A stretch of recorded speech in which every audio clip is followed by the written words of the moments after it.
Des produits gras, oh non, ça fait grossir. Et puis, c'est mauvais pour la santé.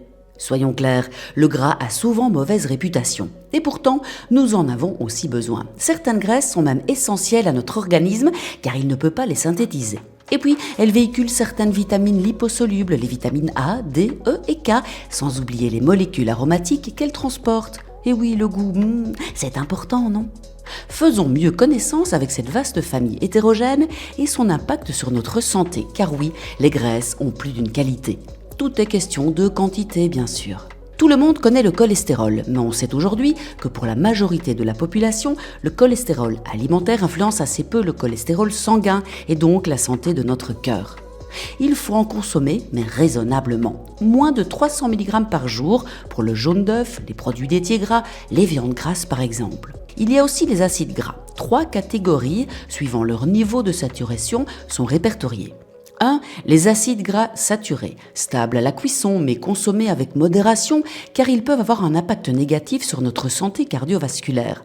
On parle des graisses animales, végétales, l'huile de palme ou de coco par exemple.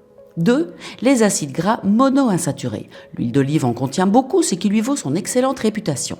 C'est la catégorie que nous devons consommer le plus et elle supporte des températures relativement chaudes. Enfin, les acides gras polyinsaturés, le fameux oméga 3 ou oméga 6, dont certains sont essentiels. L'idéal est d'avoir un équilibre de 1 sur 4. Or, notre alimentation habituelle contient plus d'oméga 6. Par exemple, dans les produits d'origine animale, l'huile de tournesol, de maïs.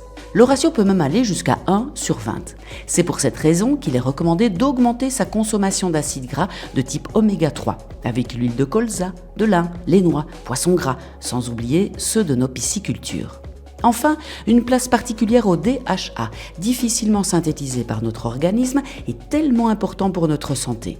On en trouve dans le jaune d'œuf des poules, surtout quand elles sont nourries avec des graines de lin. Et oui, l'alimentation des animaux détermine la qualité de ce que nous mangeons. Une règle d'or, l'équilibre. Consommer avec modération et diversifier nos sources de graisse, les conserver et puis les utiliser à bon escient. La bonne nouvelle, nous avons de beaux et bons produits gras chez nous à découvrir dans notre magazine Goûter.